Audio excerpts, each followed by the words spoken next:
ಬಸವಣ್ಣ ಎಲ್ಲಿ ಲಿಂಗಾಯತ ಧರ್ಮ ಮಾಡೇ ಇಲ್ಲ. ಬಸವಣ್ಣ ಇವ್ರು ತಯಾರು ಮಾಡ್ಕೊಂಡಾರ ಕೆಲವು ಕಂಪನಿಗಳು. ಬಸವಣ್ಣವ್ರದ್ದು ಬರೇ ಹಿಂದೂ ಸಮಾಜದಲ್ಲಿರುವ ಮೂಢನಂಬಿಕೆಗಳ ವಿರುದ್ಧ ಹೋರಾಡ್ಯಾರ ಹೊರತು ಅವ್ರ ಧರ್ಮ ಸ್ಥಾಪನೆ ಮಾಡಿಲ್ಲ. ಅದನ್ನ ಲಿಂಗಾಯತ ಧರ್ಮವನ್ನ ಅವರೇ ಸ್ಥಾಪನೆ ಮಾಡಿದಾರ. ಸ್ಥಾಪನೆ ಮಾಡಿಲ್ಲ ಅಂತಂದ್ರೆ ಅದು ತಪ್ಪು. ನಿಮ್ಗೆಲ್ಲರಿಗೂ ಗೊತ್ತಿದ್ದಿದೆ.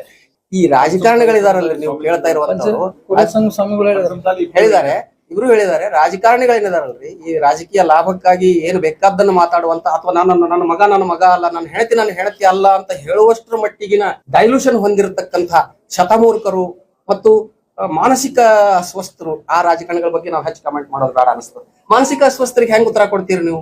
ಬಸ್ ಸ್ಟ್ಯಾಂಡ್ನಾಗ ಹೋಗೋ ಭೂಚಿರ್ತಾನ, ಬಸ್ನಾಗ ಏರವ್ರು ಇಳಿಯವ್ರಿಗೆ ಏನ್ ಹೇಳ್ತಾನವ, ನಾ ಹೇಳಿನಂತೆ ಏರಕತ್ತ ನೋಡವ, ನಾ ಹೇಳಿನಂತೆ ಇಳಿಲಿಕತ್ತ ನೋಡವ ಅಂತಿರ್ತದ ನಿಂತು ಮೂಲೆ ಆಗೋದು. ಅದಕ್ಕೆ ಉತ್ತರ ಕೊಡ್ತೀರಾ ನೀವು? ಪ್ರಜ್ಞಾವಂತರು ಕುಳ್ರಿ. ಆದ್ರೆ ನಾವು ಸಾಮಾನ್ಯವಾಗಿ ಮಾನಸಿಕ ಅಸ್ವಸ್ಥರಿಗೆ ಹೆಚ್ಚಿನ ಪ್ರಾಶಸ್ತ್ಯ ಕೊಡೋದು ಬೇಡ. ನಮ್ಮ ಪ್ರೆಸ್ ಮೀಟ್ ಇರೋದು ಕಾಲಮ್ ಅಲ್ಲಿ ಏನು ಬರ್ಸ್ಬೇಕಂತ, ಶತಮೂರ್ಖರ ಪ್ರಶ್ನೆಗಳಿಗೆ ಉತ್ತರ ಕೊಡೋದಲ್ಲ. ದಯವಿಟ್ಟು ಆತನ ಇಂಪ್ಯಾಕ್ಟ್ ಎಲ್ಲದ ಈ ಸಿಟಿ ಒಳಗೆ ಅಷ್ಟೇ. ನಾವು ಇಡೀ ರಾಜ್ಯ ಮಟ್ಟದಲ್ಲಿ ಮಾತಾಡ್ಬೇಕು. ದುರ್ದೈವ ಇದೆ ನಮ್ಮ ಒಂದು ಲಿಂಗಾಯತ ಸಮುದಾಯದ ದುರ್ದೈವ ಹಿಂಗೈತಿ. ಈಗಾಗ್ಲೇ ಏನಾಗಿದೆ, ಇವ್ರು ಯಾರು ಏನ್ ಹೇಳ್ತಾರೆ ಹಿಂದುತ್ವ ಬರ್ಸ್ಬೇಕಂತ ನಾನು ಆಗ್ಲೇ ಹೇಳ್ದೆ. ಇವ್ರು ಯಾರಿಗೂ ಕೂಡ ಲಿಂಗಾಯತರ ಸಮುದಾಯದ ಬಗ್ಗೆ ಕಾಳಜಿ ಇಲ್ಲ.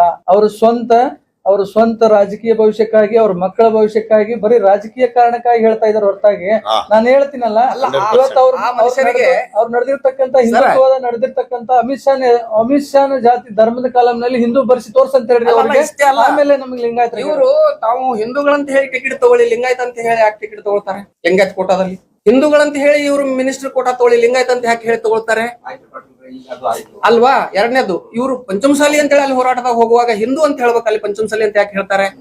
ಇವ್ರಿಗೆ ಒಂದು ಸ್ಪಷ್ಟತೆ ಬೇಕು. ಇವ್ರಿಗೆ ಒಂದು ಸ್ಪಷ್ಟತೆ ಬೇಕು. ನಿಮ್ಮ ಅಪ್ಪ ಅವ್ವ ಯಾರು ಅನ್ನೋ ಪ್ರಶ್ನೆನೇ ನಿಮಗ್ ಗೊತ್ತಿಲ್ಲ.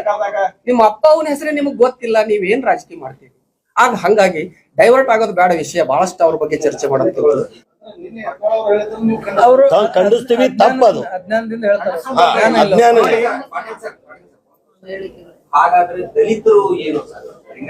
ದಲಿತರು ಲಿಂಗಾಯತ್ರೆ ಯಾರು ಬಸವಣ್ಣವ್ರನ್ನ ಒಪ್ಪಿಕೊಂಡು ತಮ್ಮ ಶಾಲಾ ದಾಖಲಾತಿಯಲ್ಲಿ ಲಿಂಗಾಯತ ಮತ್ತು ಅವರ ದಲಿತ ಉಪವರ್ಗವನ್ನು ನಮೂದಿಸ್ಕೊಂಡ್ರು, ಅವರೆಲ್ಲ ಲಿಂಗಾಯತ. ಈಗ ಫಾರ್ ಎಕ್ಸಾಂಪಲ್ ಲಿಂಗಾಯತ ಹರಳಯ್ಯ ಸಮಾಜ ಅಂತ ಬರ್ದಿದ್ರು ಅಂದ್ರೆ ಲಿಂಗಾಯತರೇ ಇರ್ತಾರೆ. ಬರ್ದಿರ್ಲಿಲ್ಲ ಅಂದ್ರೆ ಅವ್ರು ಇರೋದಿಲ್ಲ. ಕೆಲವರು ಬೌದ್ಧ ಅಂತ ಬರ್ಕೊಂಡಾರ ದಲಿತರು, ಕೆಲವರು ಕ್ರಿಶ್ಚಿಯನ್ ಆಗಿದ್ದಾರೆ.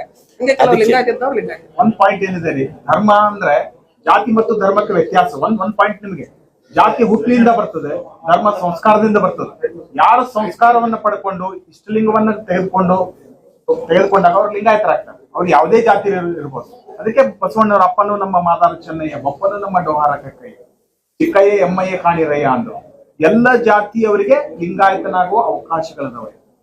ಎಲ್ಲರ ಜಾತಿಯವರು ಈ ಲಿಂಗಾಯತದಲ್ಲಿ ಪ್ರವೇಶ ಆಗ್ಬಹುದು, ಲಿಂಗಾಯತರಾಗಬಹುದು. ಮತ್ತೆ ಇಬ್ರು ಮುಸಲ್ಮಾನರು ಲಿಂಗಾಯತ ಧರ್ಮವನ್ನು ಸ್ವೀಕಾರ ಮಾಡಿ ನಮ್ಮ ಮಠಾಧಿಪತಿಗಳಾಗಿದ್ದಾರೆ.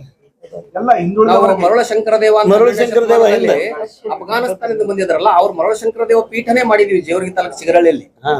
ಅಲ್ಲಿ ಬಸವ ಕಬೀರ ಶರಣರು ಅಂತಾನೆ ಒಬ್ಬರನ್ನ ನಾವು ಮಠಾಧೀಶರಾಗಿ ಮಾಡಿದ್ವಿ.